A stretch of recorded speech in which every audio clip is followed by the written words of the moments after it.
Beach షాక్స్ను నిరసిస్తూ విశాఖలో వైఎస్ఆర్సీపీ మహిళా విభాగం ఆధ్వర్యంలో భారీ ర్యాలీ నిర్వహించారు.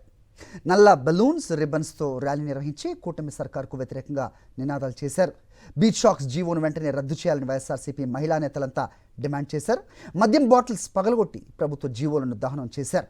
ర్యాలీలో ఉత్తరాంధ్ర జిల్లాల మహిళలు పెద్ద సంఖ్యలో పాల్గొన్నారు.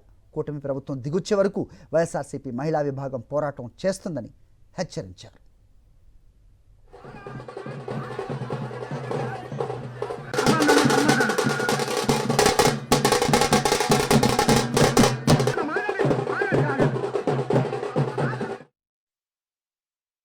ఇలాంటి వాటి దగ్గర తీసుకొచ్చి బీసాక్స్ పేరిట పెట్టి విశ్వవ్యాప్తంగా ఉన్న విశాఖపట్నాన్ని, ఈ సుందర నగరాన్ని చిందరవందర చేసి ప్రజా జీవితానితో ఆడుకుని చెలగాటమాడుతున్నే ఇటువంటి ప్రభుత్వానికి బుద్ధి చెప్పే దిశగానే మా జగనన్న పిలుపు మేరకు ఈరోజు రాష్ట్ర మహిళా విభాగం ద్వారా ఈరోజు వరద కళ్యాణి గారు మిగతా అందరూ కూడా కలిసికట్టుగా వచ్చి ఇక్కడ ఈ ప్రాంతంలోని ఇక్కడ ధర్నా చేయడం జరిగింది.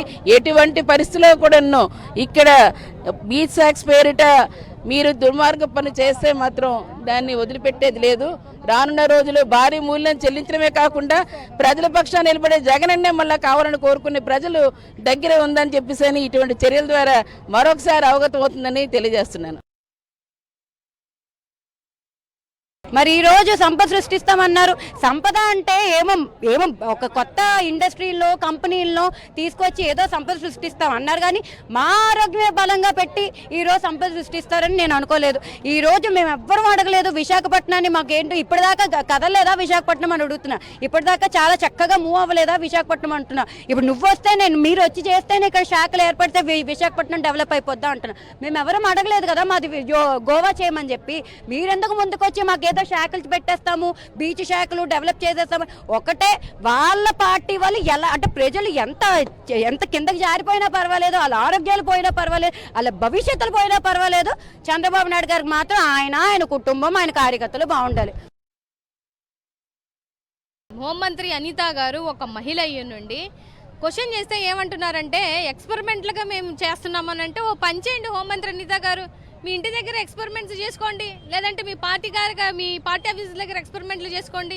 ఆహ్లాదకరంగా ఉన్నటువంటి వైజాగ్ని చెడగొడతాము. మహిళ అయ్యండి కూడా మీ పార్టీ నాయకులు ఇక్కడ ఉన్నటువంటి భరత్ గారు ఏమంటున్నారంటే 18 సంవత్సరాల తర్వాత ఎవరైనా తాగొచ్చానంటే, తాగితే ఒక పని చేయండి, కొత్త జీవో వేసుకొని మీ గీతం కాలేజ్ దగ్గర పెట్టుకోవచ్చు కదా బీచ్ షాట్స్. ఇక్కడ ఆహ్లాదకరంగా వచ్చినటువంటి మహిళల్ని ఇబ్బంది పెడతానంటారేంటి? ఆ కూల్ డ్రింకుల కన్నా బీరు మంచిదేనంటే మీ ఇంట్లో వచ్చిన వాళ్ళకి, ఫంక్షన్లకు వచ్చిన వాళ్ళకి మీరు బీర్లు పంచుకుంటూ కూర్చుంటారా? ఎంత నిసిగ్గుగా మన కల్చర్ని పాడు చేస్తానంటారు. దానికి మళ్ళీ హోంమంత్రి అనిత గారు ఒక సపోర్టు. నిసిగ్గుగా మీరు జీవోని వెనక్కి తీసుకోవాలి. మరిన్ని అప్డేట్స్ కోసం ఛానల్ ను సబ్స్క్రైబ్ చేయండి. నోటిఫికేషన్స్ కోసం బెల్ ఐకాన్ పై క్లిక్ చేయండి.